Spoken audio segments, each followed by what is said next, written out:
और जिस तरीके से मध्य प्रदेश के हालात बनते जा रहे हैं, एक तरफ 1 साल 1.25 साल मध्य प्रदेश की सरकार को हुआ है, नई सरकार को हुआ है, जवाहर यादव जी को मुख्यमंत्री बने। लगातार भ्रष्टाचार के रिकॉर्ड रोज नए कायम है। दूसरी ओर सरकार की हठधर्मिता क्या होती है, तानाशाही क्या होती है, क्रूरता क्या होती है, वो चाहे किसानों से जमीन छीनने को लेके हो या किसानों के साथ किए गए वादों की वादा 5 गारंटी जिसमें 3,000 पहलू को देने की बात हुई थी, जिसमें 2700 गेहूं 3100 धान 6,000 के सोयाबीन की बात कही थी, 2.5 लाख नौकरियों की बात कही थी। एक भी वो बात जो चुनाव में बोले इस सरकार ने भी आगे नहीं बढ़ा। सौरभ शर्मा का इतना बड़ा भ्रष्टाचार, जिसमें इतना बड़ा जखीरा पकड़ा गया, नरेंद्र मोदी जी के नए भारत में 3 एजेंसियों ने कार्रवाई की। पर तालाब की सबसे छोटी मछली पे कार्रवाई, इसके पीछे कौन कौन था तो कौन कौन था पता नहीं चला। मैं अनुरोध कर रहा हूं कि जिस तरीके के हालात हैं, हमें विपक्ष का दायित्व मिला, कांग्रेस पार्टी को विपक्ष का दायित्व मिला। हम पूरी ताकत से अपने सजग होकर अपने संगठन को मजबूत करना और विपक्ष का दायित्व निभाना।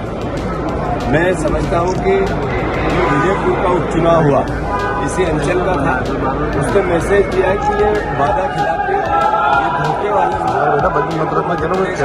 सबक सिखाना नहीं। ऐसा यही नहीं हुआ, ऐसा महाकौशल में अमरवाड़ा में भी हुआ था, हमें टेबल पे हराया, और ऐसा ही बुधनी में भी 1,30,000 वोट कम करके हुआ। मतलब पब्लिक का मन परिवर्तित हो। केवल कर्ज की, करप्शन की, क्राइम की और कमीशन की सरकार है। एक भी मंत्री, चाहे वो ग्वालियर के मंत्री भी, एक भी मंत्री आज जांच हो जाए तो ईमानदारी से सब जेल की सलाखों में बाहर नहीं रह सकता। बीजेपी एक ऑफिस ऐसा नहीं है जहाँ करप्शन नहीं होता, एक टीआई ऐसा नहीं है जो बिना पैसे दिए यहाँ आता, एक एसपी डीएम ऐसा नहीं है जो बिना सौदे से उसको जिला मिलता। ऐसे हालात बद से बदतर हो गए कि जिसकी जितनी निंदा की जाए कम है। अभी पत्रकारों पर हमले होना, भोपाल में एक पत्रकार साथी को जिस तरीके से जलील किया गया, हमारे लोकतंत्र के चौथे स्तंभ के लोग थाने में जाकर बैठे, नेताओं के घरों पे गए, बीजेपी के ऑफिस में गए, उनके प्रवक्ताओं को बुलाया, मुख्यमंत्री से बात कर रहे थे। मैं समझता हूँ इससे दयनीय स्थिति नहीं हो सकती। मैं अखबार के चौथे स्तंभ से भी आग्रह करना चाहता हूँ कि आपकी ताकत अन्याय के खिलाफ कलम है, कैमरा है, माइक है, आप उससे बोलना चालू करें, इस सरकार को बेनकाब करें।